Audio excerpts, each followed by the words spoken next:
말씀의 제목은 속죄제, 구원 이후에 죄를 씻는 제사입니다. 자, 지난 시간까지 우리가 레위기 총 5대 제사 가운데 3가지를 함께 살펴보았어요. 먼저 번제, 이 번제를 통하여서는 자신을 온전히 바치는 예배를 드리자. 두 번째 소제를 통해서는 우리가 하나님과 바른 교제를 나누며 살자. 그 다음에 지난 시간에 화목제를 통해서 하나님과 화목하고 화해하고, 그리고 더불어 우리가 이웃과도 화목하고 화해를 누리며 살자. 그런 말씀을 함께 나눴습니다. 하지만 구원받은 백성이 또 다시 죄를 범하게 돼요. 그래서 하나님 앞과 이웃 앞에 허물이 있게 된다면 어떡하라는 거예요. 하나님 앞에 거룩한 백성으로 설 수가 없게 될 수밖에 없다는 겁니다. 그래서 레위기 4장 또 레위기 5장에는 온통 피 이야기만 나와요. 어떤 분들은 레위기를 읽으면서 아니 레위기는 왜 이렇게 피 이야기가 많아? 왜 이렇게 막 공포감을 조성해? 이런 이야기들을 합니다. 근데 우리가 성경을 읽으면서 이 피를 두려워할 것이 아닙니다. 피가 나온다고 끔찍하게 여기거나 공포스럽게 여길 필요가 없어요. 우리가 정작 두려워해야 될 것은 하나님과 우리 사이를 분리시키는 죄입니다. 우리는 죄를 두려워해야지 피를 두려워해서는 안 되죠. 우리가 레위기를 통해서, 특별히 오늘 본문을 통해서 깨닫게 될 수 있는 하나님의 의도가 있다면 그것은 바로 피 흘림이 없이는 죄사함이 없다는 겁니다. 히브리서 9장 22절에도 이 말씀이 고스란히 적혀 있어요. 피 흘림이 없이는 죄사함이 없다. 근데 어떤 피 흘림이냐? 흠없는 제물의 피가 흘러져야 돼요. 그래서 죄인들은 이 피를 볼 때에 그 피 자체를 두려워할 것이 아니라, 야, 이 피로 말미암아 내 죄 사함을 받았고 내가 하나님께 다시 가까이 나아갈 수 있게 되었구나. 이것 때문에 감사하고 감격하며 우리가 예배를 드릴 수 있다. 그 말입니다. 그러나 오늘날 성도들 가운데는 이 죄라는 단어를, 용어를 잘 이해하지 못하는 이들이 있습니다. 이 죄는 우리가 무엇을 했느냐 안 했느냐라는 것보다는 하나님의 말씀의 기준에서 벗어났느냐 안 벗어났느냐, 이 차이를 봐야 되는 것입니다. 사람이 하는 일이 아무리 좋아 보여도 그것이 하나님의 말씀이라는 기준에서 벗어난 것이라면 그것이 바로 죄다라는 겁니다. 여러분, 사람이 보기에 납득이 되지 않더라도 그것이 하나님 말씀 안에 있다면 그것은 죄가 아닌 거예요. 어떤 사람은 자기는 평생 의롭게 살았대요. 죄 안 짓고 살았다는 겁니다. 자기는 정말 법 없이도 살 수 있는 사람이래요. 남한테 절대 피해주지 않고 나는 그렇게 살아갈 수 있습니다라고 장담을 하는 겁니다. 하지만 그렇게 스스로를 자부하고 장담하는 사람이라 할지라도 그가 하나님의 말씀을 벗어나 살았다면, 하나님의 말씀과 상관없이 살았다면 그는 죄를 범한 자예요. 죄인이에요. 요즘에는 어떤지 모르겠는데 초등학교, 중학교, 고등학교에서 체육대회를 하면 맨 마지막에 계주를 하잖아요. 계주. 운동장을 삥 이렇게 타원형으로 둘러서 가루를 뿌려서 큰 타원을 그리는데 이제 계주 선수들을 뽑아요. 5명. 뭐 그렇게 해가지고 원 밖에서 대기를 하다가 이제 출발 신호가 탕 하면 달리게 되잖아요. 그러면 계주를 할 때에 반드시 지켜야 될 원칙 중에 하나가 무엇이겠어요? 그려진 그 선, 원 안으로 뛰면 안 된다는 거예요. 원 밖으로 뛰어야지 되죠. 만약 달리다가 금을 밟거나 그 안으로 들어오면 그럼 실격이 되는 거예요. 실격이. 이 죄라는 것이 바로 이런 것이다. 하나님의 말씀이라는 선을 넘어가는 거예요. 그가 하는 일이 아무리 올바르고 아무리 훌륭해 보여도 하나님의 말씀을 넘어가 버렸다면 그 사람은 하나님 앞에서 죄인이다라는 것입니다. 그러므로 오늘 우리가 속죄제에 대해서 말씀을 나눌 텐데, 이 속죄제가 무엇이냐면 하나님의 말씀의 선을 넘어간 죄를 사함받는 거예요. 그래서 하나님의 공의를 만족시켜 드리는 제사를 속죄제라고 하는 것입니다. 우리가 첫 시간에 번제를 배웠는데 예수 그리스도는 우리를 위한 번제 제물도 되시지만 오늘 속죄제를 우리가 보게 될 텐데 예수님은 우리를 위한 속죄 제물도 되셨어요. 여러분, 우리는 번제 제물 대신 예수님을 믿어 영원한 생명 구원을 얻게 되었습니다. 근데 그럴지라도 우리를 위하여 속죄 제물 대신 예수님의 그 피를 의지해서 예수님의 보혈을 의지해서 우리는 날마다 정결함과 깨끗함을 얻고 하나님께 가까이 나아가야 된다라는 사실을 교훈해 주는 제사가 바로 속죄제다라는 것을 깨달으시는 오늘 이 시간이 되기를 바랍니다. 그래서 첫째로 속죄제는 특별히 인간의 연약함 때문에 범한 죄를 사함받는 제사라는 거예요. 자, 오늘 본문 3절을 보면 범죄하여라는 그런 말씀이 있죠. 범죄하여. 이 말을 히브리어로 하타라는 동사를 썼는데 이 말의 원뜻은 뭐냐면 관역을 벗어났다. 관역을 빗나갔다. 우리가 양궁 같은 거 하는 게임을 보면 이제 궁사가 활을 딱 쏘는데 그 양궁에도 관역이 있잖아요. 이렇게 원으로 된. 근데 잘못 쏘면 그 관역을 확 벗어나면 0점 처리가 되잖아요. 근데 이 범죄한다라는 말이 그 관역을 벗어났다라는 거예요. 그러니까 이 말의 뜻은 잘 해보려고 했는데 그만 실수를 한 거예요. 잘 해보려고 하다가 실수한 거예요. 자기 딴에는 한다고 했는데 하나님의 말씀대로 하지 못한 것을 말하는 거예요. 자, 2절의 말씀 보면 그릇 범하였으되라는 표현이 있죠. 그릇 범하였으되. 자, 이 단어는 22절과 27절에 나오는 부지 중에 범하여라는 말과 같은 뜻이에요.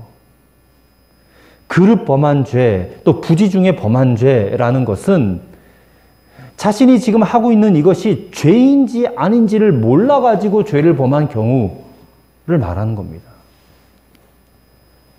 또 어떤 경우에는 정말 내가 죄를 범하지 않으려고 애를 썼는데 자기의 그 연약함 때문에 우리 육신을 가지고 있기 때문에 연약함이 있잖아요. 이 연약함 때문에 어쩔 수 없이 범하는 죄.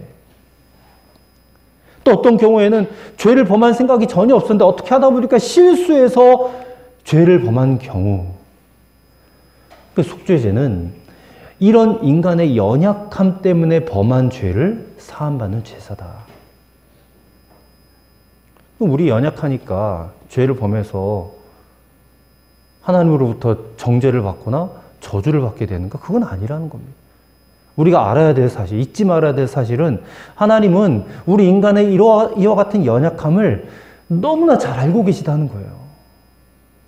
우리 복음서에 보면 마태복음 26장 보면 예수님께서 겟세마네 동산에 기도하시는 이야기 나오잖아요. 그때 3명의 제자를 데리고 올라가죠. 베드로와 야고보와 요한 3 제자를 데리고 올라와서 함께 기도하자 우리. 깨어서 기도하자. 그러면서 예수님은 저 앞에 나가서 거기서 엎드려 기도하시고 제자들은 뒤에서 기도하고. 예수님이 열심히 기도하고 와서 보니까 제자들이 뭐 하고 있어요? 그러면 잠들어 있어요. 피곤하니까. 그래서 예수님이 제자들을 향해서 뭐라고 그래요? 너희가 마음은 원이로되 육신이 약하도다. 그러시잖아요? 그런 다음에 다시 또 와서 보니까 그들이 또 잠에 빠져 있는 거예요. 예수님이 그들을 야, 니들 왜 기도 안 해? 하고 막 혼내시고 책망을 하신 게 아니라 그냥 가만히 내버려 두시고 다시 혼자 기도하러 가셨어요. 예수님은 제자들의 그 육신의 연약함을 다 아신다는 거예요. 다 아신다. 여러분, 바로 이것입니다. 제자들뿐만 아니라 우리들도 연약하잖아요. 우리조차도 기도해야 될 때 기도할 힘이 부족해요. 시험이 들었을 때, 시험이 찾아왔을 때 그 시험과 싸워서 이기지 못하고 무너질 때가 많아요. 해야 한다는 거 잘 아는데도 잘 하지 못해요. 왜? 연약하기 때문에. 주님께서는 우리의 이런 연약함을 잘 알고 계세요. 그래서 우리에게 누구를 보내주셨냐면 보혜사 성령을 보내주신 거예요. 그래서 로마서 8장 26절은 이와 같이 성령도 우리의 연약함을 도우시나니 그랬어요. 누가 우리를 도와요? 성령님이 우리를 도와요. 우리의 연약함을 도와요. 우리의 이런 연약함 때문에 성령님은 우리를 위하여 탄식하시고 기도하고 계세요. 그 사실을 믿으시기 바랍니다. 그런 성령님의 도움을 받고 있는 거예요.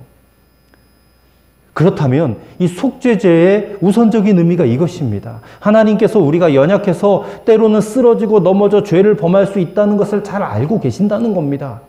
그래서 그 죄를 사하시기 위하여 속죄제를 드려라.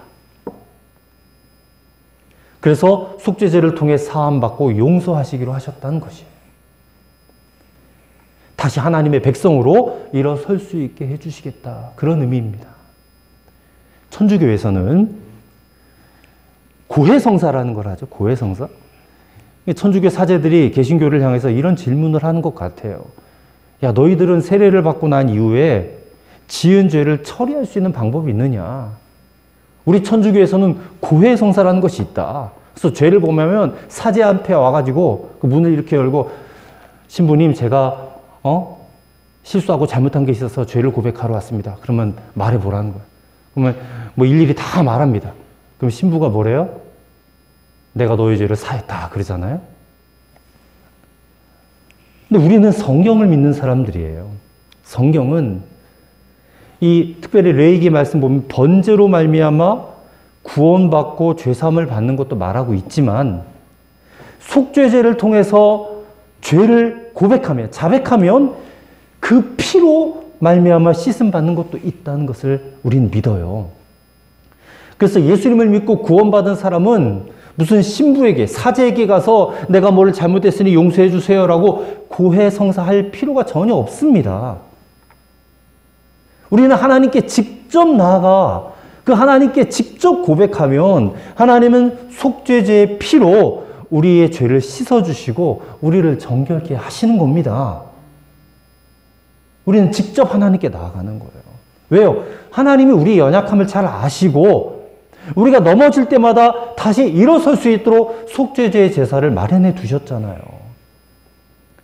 그 말씀을 의지해서 하나님께 직접 나아가서 죄를 고백하고 죄 용서함, 사함을 받는 그런 저와 여러분이 된 줄로 믿습니다. 두 번째로 속죄제를 통해서 죄를 씻되 우리는 철저하게 씻어내야 돼요. 철저하게 죄를 씻어내야 됩니다. 20절을 보면 속죄한 즉 그들이 사함을 받으리라 라고 했고 26절을 보면 속죄한 즉 그가 사함을 얻으리라 했고 또 35절에도 보면 속죄한 즉 그가 사함을 받으리라 했어요. 똑같은 말이 세 번이나 나오죠. 속죄한 즉 사함을 받으리라. 그래서 여기서 속죄한다라는 것은 바로 우리가 할 일이고 사하여 주는 일은 하나님께서 하시는 일이에요.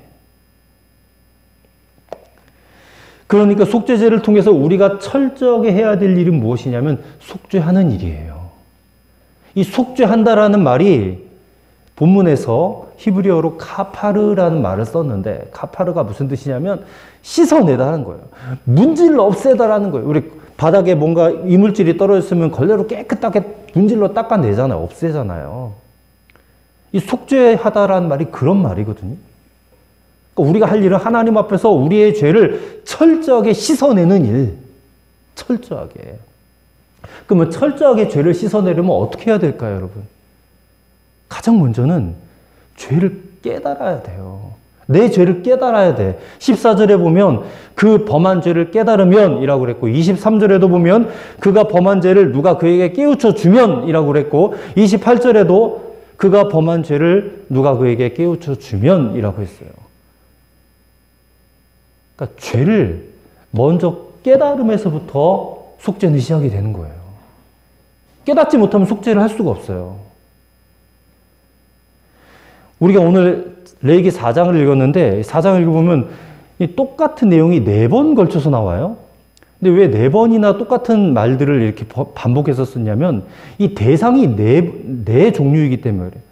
맨 처음엔 제사장이 죄를 범했을 때, 두 번째는 온 회중이 죄를 범했을 때, 세 번째는 족장이 죄를 범했을 때, 네 번째는 평민들이 죄를 범했을 때. 그러니까 그들 모두가 다 자기 직분에 따라서, 자기 상황에 따라서 구체적이고도 실제적인 죄를 범한다는 것을 전제한 겁니다. 그리고 그 네 종류의 대상에 따라서 바쳐지는 제물도 달라요. 그러니까 이것은 죄에 따라서, 또 죄를 지은 사람에 따라서 속죄의 방법도 조금씩 달라진다는 것을 우리에게 말해주는 겁니다. 또 이스라엘 백성들은 이 속죄제를 한 번 드려가지고 과거에 지은 죄, 지금 지은 죄, 또 앞으로 지을 죄 모두를 다 속죄할 수 있는 게 아니에요.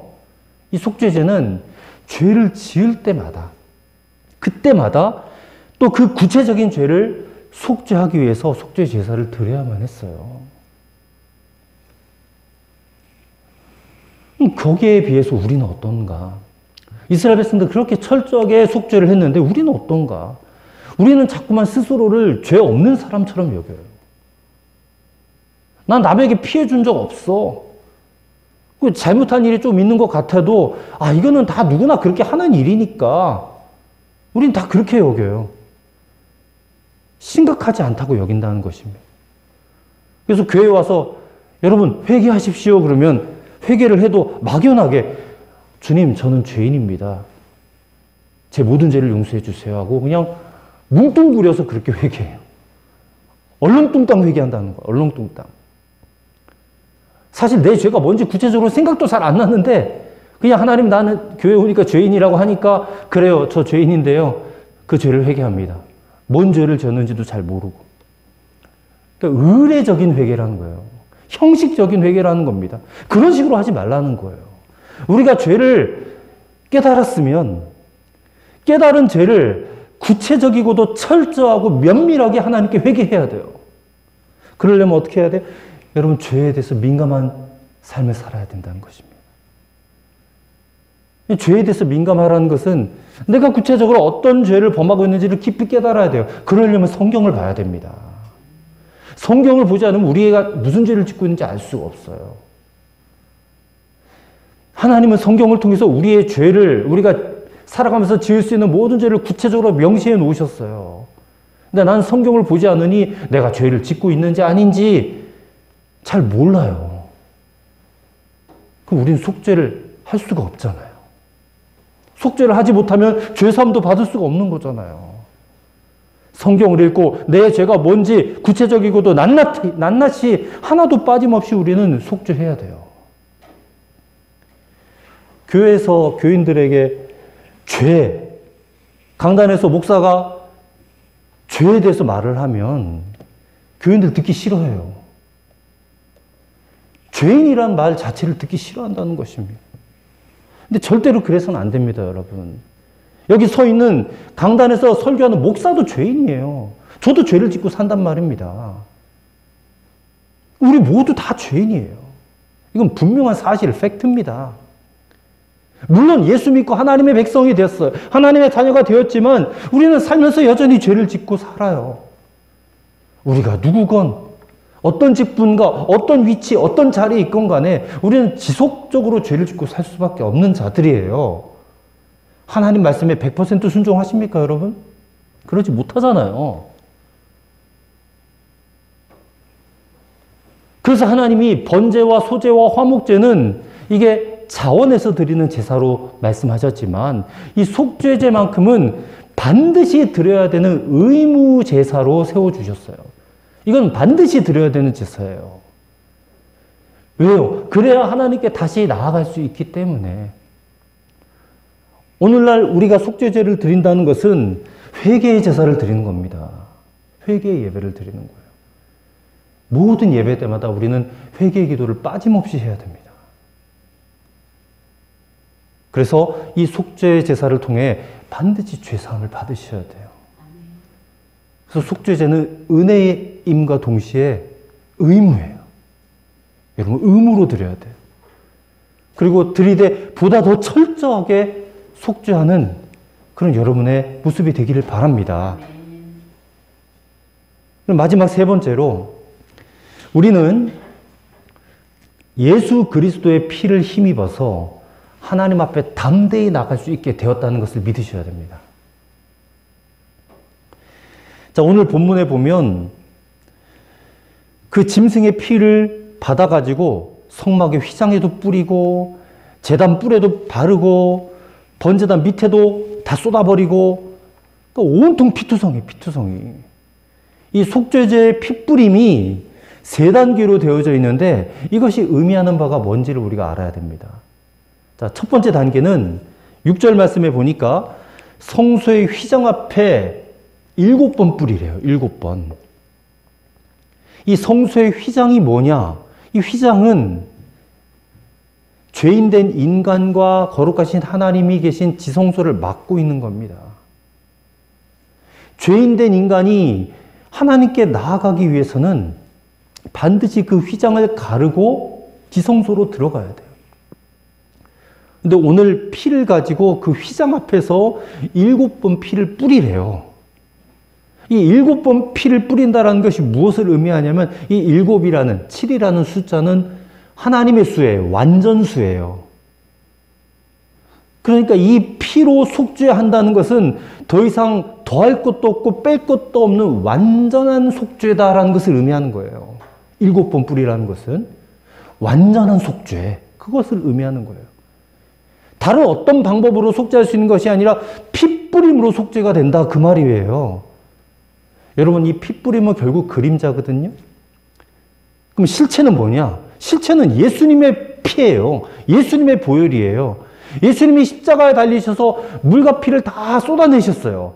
예수님의 그 피뿌림, 이 피뿌림으로 말미암아 하나님께서는 지성소와 성소를 갈라놓던 그 휘장을 위에서부터 아래로 쫙 찢어주셨어요. 예수님이 피를 흘리심으로 휘장이 갈라져가지고 이제는 그 휘장을 갈라진 틈으로 누구든지 어떤 죄인일지라도 그 휘장 안으로 들어가서 하나님을 만날 수 있는 거예요. 예수님의 피가 완전한 속죄를 가져다 주는 거예요. 그래서 거기에도 뭘 더하거나 뺄 게 없는 거예요. 우리가 예수님의 피 믿는다고 하면서도 때로는 이런 생각을 할 때가 있어요. 하나님, 내가 이런 엄청난 죄를 반복해서 저질렀는데 내가 하나님 앞에 무슨 얼굴로, 무슨 낯짝으로 내가 예수님 믿겠다고 합니까?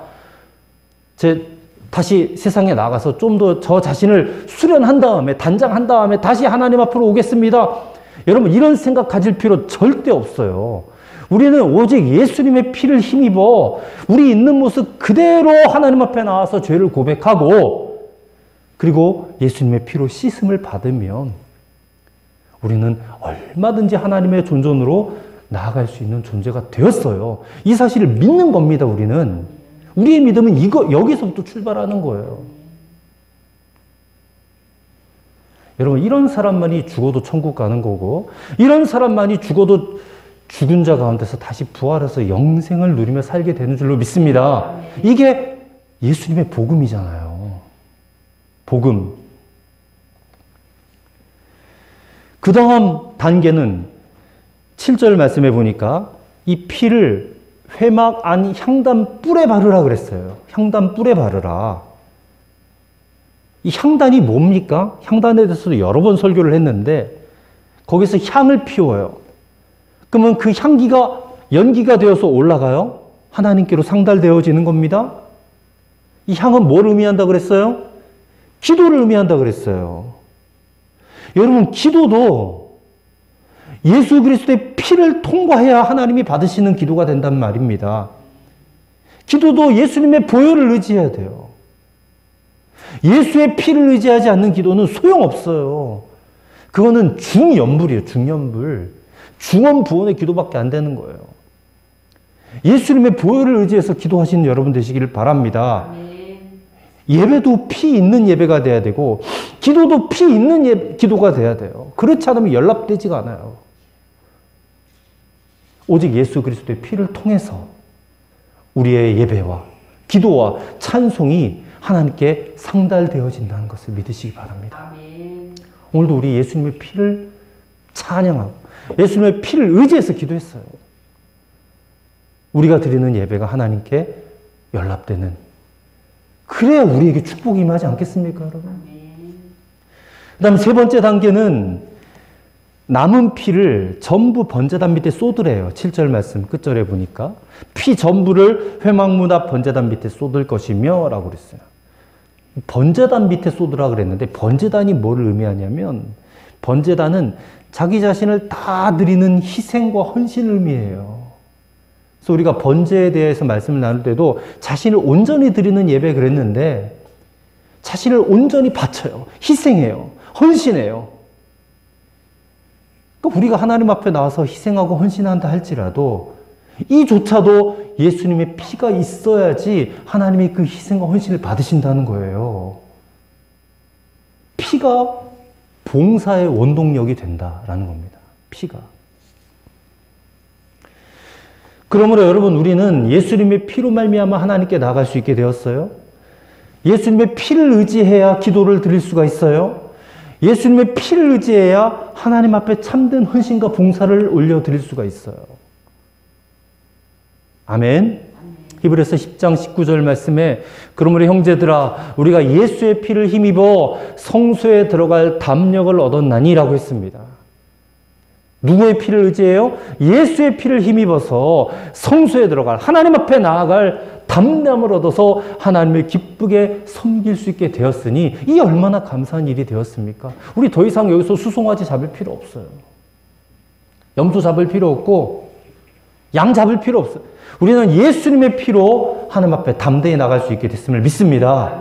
그래서 우리는 이런 교훈을 얻어야 된다는 거예요. 이제 결론입니다.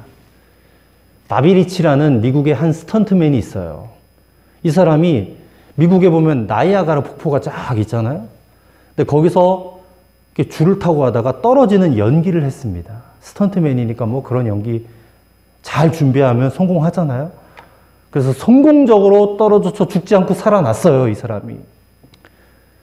근데 그랬던 이 사람이 몇 년 뒤에 저 뉴질랜드로 여행을 갔는데 길거리를 투어하다가 그만 길바닥에 떨어진 귤 껍질을 밟고 미끄러져가지고 뒤로 떨어져가지고 머리통이 박살나서 깨어져 죽었어요.